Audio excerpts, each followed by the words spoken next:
Access में आप सभी का बहुत बहुत स्वागत है। मैं हूं आपके साथ सृष्टि शुक्ला। रुक कर लेते हैं उत्तराखंड की खबरों का। कोविड-19 के नए वेरिएंट को देखते हुए देहरादून का स्वास्थ्य विभाग सतर्क हो चुका है। आपको बताते चले, कोरोना को देखते हुए केंद्र सरकार ने राज्यों को गाइडलाइंस जारी कर दी हैं।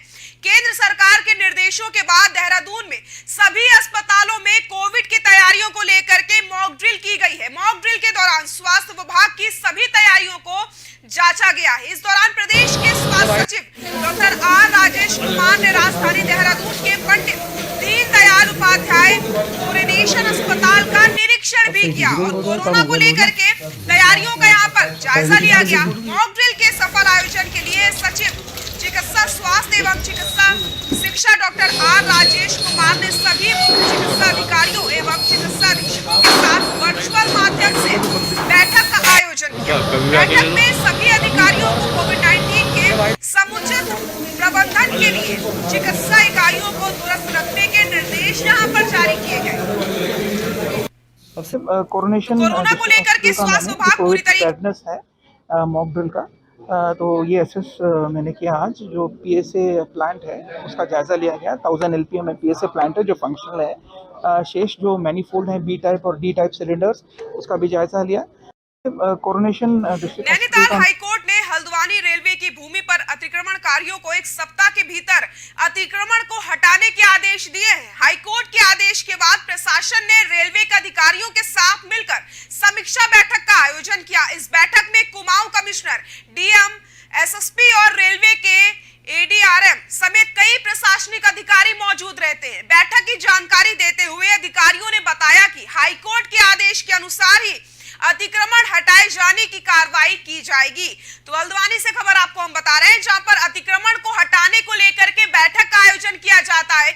हाईकोर्ट के आदेश के बाद ये बैठक बुलाई जाती है जिसमें कुमाऊं कमिश्नर भी शामिल होते हैं। सरकार के साथ जो है संयुक्त बैठक की गई और कमिश्नर, डीएम, पुलिस और अन्य पीडब्ल्यूडी के अधिकारियों के साथ समन्वय किया गया। माननीय उच्च न्यायालय का आदेश की पालना की जाएगी और इसी आदेश की पालना के लिए जो भी सहयोग राज्य सरकार से हमें चाहिए उसी की आज रूपरेखा तैयार की गई और उम्मीद है कि जल्दी निर्णय का पालन किया जाए। और देखिए, इसमें ऑनरेबल हाई कोर्ट के अभी बड़ा क्लियर कट आदेश आया है जिसका कंप्लायंस होना है, जिसमें कि जो रेलवेज़ की लैंड है उस पर जो भी एंक्रोचर्स हैं उसमें डायरेक्शंस रेलवेज़ को ये हैं कि इस पर आप अपना कब्ज़ा प्राप्त करें और उसमें केवल कुछ कंडीशंस दिए कि 1 हफ्ते का नोटिस हो जाए, इसकी पब्लिकेशन हो जाए। सरकार के साथ देश की राजधानी देहरादून में पूर्व सीएम हरीश रावत ने अंकिता भंडारी को न्याय दिलाने की मांग को लेकर के गांधी पार्क के बाहर धरना दिया। हरीश रावत ने विभिन्न संगठनों को इस धरने में शामिल होने का आह्वान किया था, जिसमें सीपीआई, सीपीएम और अन्य संगठनों से जुड़े लोग भी हरीश रावत के धरने में शामिल होते हैं। इस मौके पर हरीश रावत ने कहा कि किसी पर अविश्वास का सवाल नहीं है, लेकिन उत्तराखंड के भविष्य को बचाना है तो अंकिता को न्याय दिलाना होगा। वहीं हरीश रावत के इस धरने को लेकर के प्रदेश सरकार का कहना है कि अंकिता हत्याकांड में दोषियों पर सख्त से सख्त कार्रवाई की जाएगी। तो अंकिता भंडारी को न्याय दिलाने का जो मामला है यहाँ पर लगातार तूल पकड़ रहा है। पूर्व सीएम हरीश रावत ने धरना प्रदर्शन किया और यहाँ पर दोषियों पर कार्रवाई की मांग की गई है।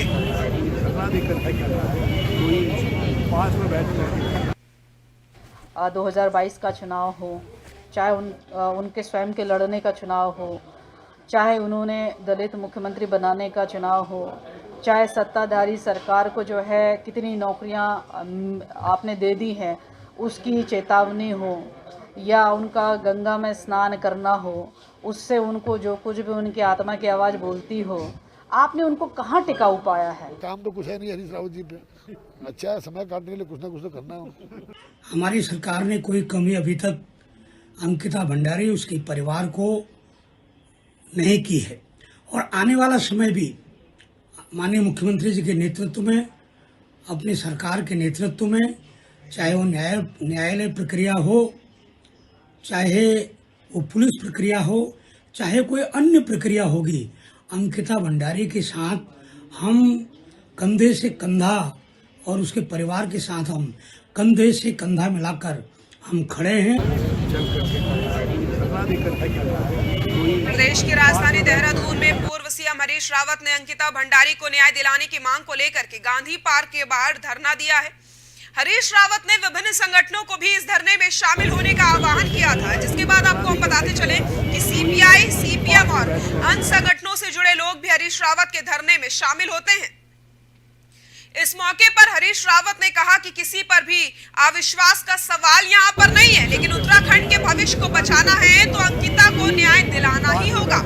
वहीं हरीश रावत के इस धरने को लेकर के प्रदेश सरकार का कहना है कि अंकिता हत्याकांड में दोषियों पर सख्त से सख्त कार्रवाई की जाएगी। तो हरीश रावत लगातार यहाँ पर अंकिता भंडारी को न्याय दिलाने की जो मांग है वो उठाते जा रहे हैं, जिसके मद्देनजर यहाँ पर आपको बताते चले धरना प्रदर्शन किया गया है और लगातार मांग की जा रही है कि जो भी दोषी है उनके ऊपर सख्त से सख्त कार्रवाई की जाए।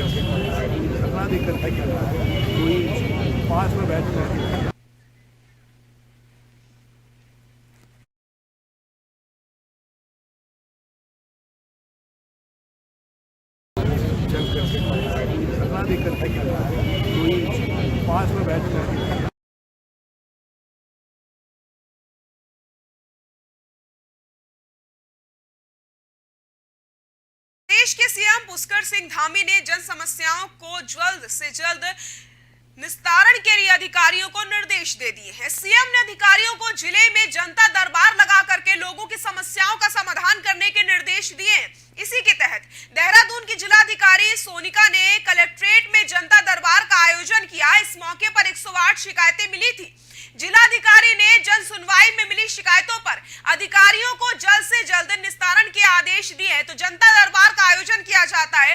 डीएम ने लोगों की समस्याओं को यहां पर सुना और इसी के साथ आपको बता दें कि अधिकारियों को निर्देश दिए गए हैं कि जो भी शिकायतें आई हैं उनका जल्द से जल्द निस्तारण किया जाए। जनता दरबार के माध्यम से लोगों की समस्याओं का निस्तारण किया जा रहा है, क्योंकि यहाँ पर सीएम पुष्कर सिंह धामी ने अधिकारियों को निर्देश दिए थे कि जो भी लोगों की समस्याएं हैं उन पर पूरा फोकस किया जाए, जिसके मद्देनजर डीएम ने यहाँ पर जनता दरबार लगाया।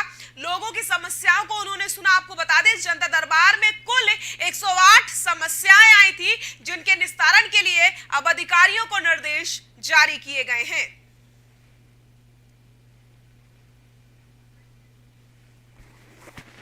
इसमें क्योंकि देख रहे हैं हम कि संख्या भी बढ़ती जा रही है, शिकायतकर्ता भी आ रहे हैं, तो कहीं ना कहीं लोग यहाँ पे आ रहे हैं तो कुछ निस्तारण उनका हो रहा होगा, इसीलिए काफ़ी संख्या में यहाँ लोग आते हैं। लेकिन जो मेन इश्यूज जो आते हैं अभी तक जितने भी मैंने जनता दरबार ली उनमें मेनली लैंड फ्रॉड्स के आते हैं, अतिक्रमण के आते हैं और अवैध निर्माण के आते हैं, जिन पे हम लोग कार्रवाई करने की कोशिश करते हैं तत्काल, और कुछ डिस्प्यूटेड होते हैं जिसमें समय लगता है। जसपुर में शीतलहर का कहर लगातार जारी है। बढ़ती ठंड और गिरते तापमान ने जनजीवन को अस्त व्यस्त कर दिया है। ठंड की वजह से लोग घरों में कैद होने को मजबूर हो गए हैं। ऊधम सिंह नगर के जसपुर क्षेत्र में कोहरे ने वाहनों की जो रफ्तार है उस पर ब्रेक लगा दिया है। इसी के साथ बच्चों को भी स्कूल जाने में दिक्कतों का सामना करना पड़ रहा है। लोगों का कहना है कि बढ़ती ठंड की वजह से स्थानीय लोगों को काफी दिक्कतों का सामना करना पड़ रहा है। इसके बाद भी प्रशासन ने अलाव की व्यवस्था नहीं की है। स्थानीय लोगों ने जिला प्रशासन से अलाव की व्यवस्था करने की मांग की है, जहां पर आप देख सकते हैं कि लगातार शीतलहर का कहर जारी है। लेकिन जसपुर में अधिकारियों की लापरवाही सामने आई है। प्रशासन ने अलाव की व्यवस्था नहीं करी है, जहां पर लोगों का जनजीवन पूरी तरीके से अस्त व्यस्त हो चुका है इस ठंड की वजह से। जहां लोग अपने काम की वजह से घर से बाहर निकलने को मजबूर है, ऐसे में अगर अलाव की व्यवस्था हो जाती है तो लोगों को थोड़ी राहत मिल जाती है। लेकिन क्या कहना है इन अधिकारियों का, लगातार निर्देश देने के बावजूद भी, आदेश देने के बाद भी इन अधिकारियों ने यहाँ पर प्रशासन की तरफ से अभी तक अलाव की व्यवस्थाएं नहीं कराई गई है। जिसके बाद यहाँ पर आपको बताते चले लोगों ने प्रशासन से मांग करी है कि अलाव की व्यवस्था कराई जाए, ताकि लोगों को थोड़ी बहुत राहत इस ठंड से मिल सके। परेशानी तो इस टाइम ये जो शीतलहर चल रही है, पहाड़ों पर बर्फबारी जो थी अब वो शीतलहर के रूप में यहाँ मैदानी इलाकों में आने लगी है, और इससे जो है जनमानस पर प्रभाव पड़ा है। जैसे आवागमन ज़्यादा था वो आवागमन भी कम हुआ है। ठंड का प्रभाव काफ़ी ज़्यादा बढ़ चुका है। प्रशासन की तरफ से अभी कोई अलाव की व्यवस्था नहीं की गई है, क्योंकि 2-4 दिन से लगातार ठंड बढ़ने आ रही है। और ये देखा जा रहा है कि लकड़ी मंडी भी बंद है पूरी, और भी मार्केट सब बंद पड़ी है। और जो कि वाहन है वो भी बहुत काफ़ी धीरे धीरे चल रहा है, क्योंकि ठंड के देखते हुए कोई भी घर से बाहर नहीं निकल पा रहा है। और ये देखते हुए प्रशासन से हमारा कहना है कि जो छुट्टियाँ है, छोटे बच्चों की छुट्टियाँ कर दी जाए, क्योंकि ठंड की बहुत मार पड़ रही है। आपको पता ही है यहाँ ठंड बढ़ रही है, आज दिन ठंड बढ़ने में ही है। यहाँ प्रशासन द्वारा अलाव की कोई व्यवस्था नहीं की जा रही, और राहगीर लोग आ रहे हैं दूर से, सुबह सुबह बच्चे भी स्कूल से जा रहे हैं। विजिबिलिटी बड़ी शून्य चल रही है जसपुर में भी, और यहाँ अलाव की कोई व्यवस्था नहीं की गई, तो जिससे लोगों को अपना अपना अलाव खुद जलाना पड़ रहा है। परेशानी कालागढ़ टाइगर रिजर्व में नए साल के जश्न के दौरान वन्य जीवों की सुरक्षा के लिए वन विभाग ने अपनी तैयारियां शुरू कर दी हैं। वन्य जीवों के साथ किसी प्रकार का कोई खिलवाड़ ना हो, इसके लिए वन महकमा अलर्ट मोड पर आ चुका है। कालागढ़ टाइगर रिजर्व के एसडीओ हरीश नेगी ने जानकारी दी है कि नए साल को देखते हुए यूपी फॉरेस्ट के अधिकारियों और कर्मचारियों को संयुक्त गश्त करने के आदेश दिए गए हैं।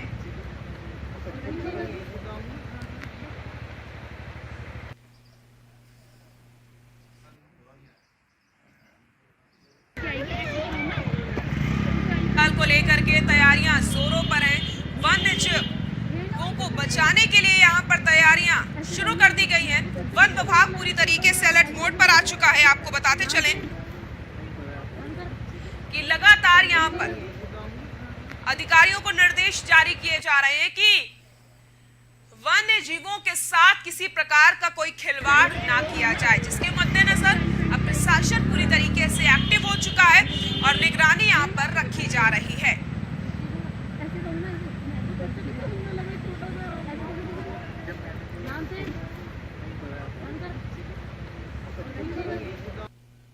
जहां एक तरफ प्रदेश सरकार प्रदूषण को रोकने के लिए लगातार प्रयास कर रही है, वहीं दूसरी तरफ मंगलौर के लंढौरा में ईंट भट्टों पर ईंटों को पकाने के लिए रबड़ और प्लास्टिक का उपयोग किया जाता है और इस सरकार की गाइडलाइंस की धज्जियां उड़ाई जा रही है। स्थानीय लोगों का कहना है कि संबंध में कई बार अधिकारियों को सूचित किया गया, उसके बावजूद भी आज तक कोई कार्रवाई नहीं की है। जहां पर आप देखिए कि लगातार प्रदूषण को रोकने का प्रयास किया जाता है, उसी प्रकार से यहाँ पर एक तस्वीर सामने आती है जहाँ पर ईंट भट्टों में प्लास्टिक जलाया जा रहा है, जिससे प्रदूषण अपने आप फैलेगा और लोगों को परेशानियों का सामना करना पड़ेगा। अब सवाल यहाँ पर ये उठता है कि जो ईंट भट्टों में प्लास्टिक का इस्तेमाल किया जा रहा है, कब तक उसे रोका जाएगा और जो लोग प्रदूषण फैला रहे हैं उन पर कब आखिरकार कार्रवाई की जाएगी।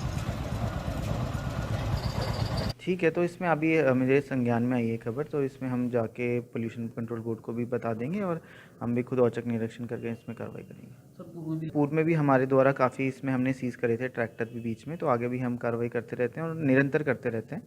जब जब समय मिलता है तो इसमें आगे भी जारी रहेगी।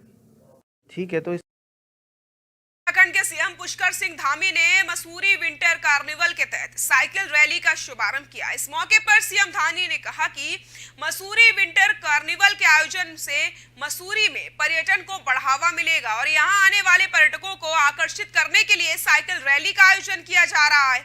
साइकिल रैली का आयोजन देहरादून से मसूरी तक किया जाएगा। सीएम धामी ने कहा कि राज्य सरकार पर्यटन को बढ़ावा देने के लिए लगातार प्रयास कर रही है। इसको देखते हुए राज्य में सड़क, हवाई एवं रेल कनेक्टिविटी का तेजी से विस्तार किया जाना चाहिए। राज्य के नए टूरिस्ट डेस्टिनेशन विकसित किए जाने चाहिए। इस मौके पर जिलाधिकारी सोनिका, अपर जिलाधिकारी के मिश्रा के साथ कई अन्य अधिकारी भी मौजूद रहते हैं। देहरादून से आपको हमने खबर बताई, जहां पर आपको ये भी बता दें कि मसूरी विंटर कार्निवल की जो तैयारियां हैं वो जोरों शोरों पर हैं और सीएम धामी ने इसका शुभारंभ किया है।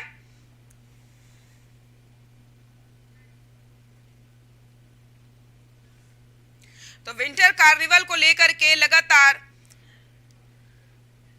तैयारियां की जा रही थी। मुख्यमंत्री पुष्कर सिंह धामी ने इसका शुभारंभ किया है।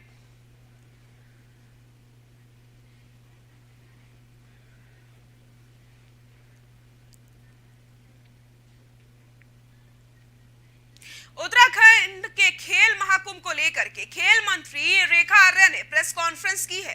खेल मंत्री ने कहा कि कोरोना के बाद खेल महाकुंभ की न्याय पंचायत स्तर से शुरुआत की गई थी, जिसमें 8 साल से अधिक उम्र के बच्चे खेल महाकुंभ में शामिल हुए थे।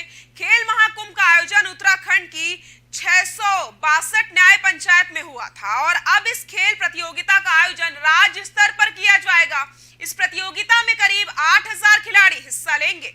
उन्होंने कहा कि 29 दिसंबर को राज्य स्तरीय खेल महाकुंभ का आयोजन किया जाएगा, जिसमें मुख्यमंत्री पुष्कर सिंह धामी मुख्य अतिथि के तौर पर शिरकत करेंगे। इसी के साथ खेल महाकुंभ में दिव्यांग जनों की एथलेटिक प्रतियोगिता का भी आयोजन यहां पर किया जाएगा। तो खेल महाकुंभ को लेकर के प्रेस कॉन्फ्रेंस की जाती है, जिसमें कई प्रकार की जानकारी दी गई है। ये बताया गया है कि कितने खिलाड़ी यहाँ पर इस प्रतियोगिता में हिस्सा लेने वाले हैं। इसी के साथ आपको एक बड़ा अपडेट हम ये भी देते हैं कि इस खेल महाकुंभ में दिव्यांग जनों की एथलेटिक प्रतियोगिता का भी आयोजन किया जाना है। उसी क्रम में न्याय पंचायत से बढ़ते ये और इस खेल महाकुंभ के प्रारंभ करने जा रहे हैं, जिसमें माननीय मुख्यमंत्री जी के कर कमलों से यह शुभारंभ किया जाएगा। और इसमें लगभग 8000 बच्चे हमारे जो न्याय पंचायत से लेकर ब्लॉक से लेकर जिले स्तर को पार करते हुए आज राजकीय स्तर पर पहुंचे हैं, वो बच्चे इसमें प्रतिभाग करेंगे। और निश्चित रूप से यह संख्या जो मैं कहूंगी कि 2021 में 2,25,000 बालक बालिकाओं ने जो है पूरे न्याय पंचायत से लेकर राज्य स्तर पे जो है टोटल संख्या खिलाड़ियों की उस समय इतनी थी 2,25,000। उत्तराखंड की खबरों में फिलहाल के लिए इतना ही। देखते रहें ओंकार न्यूज। नमस्कार।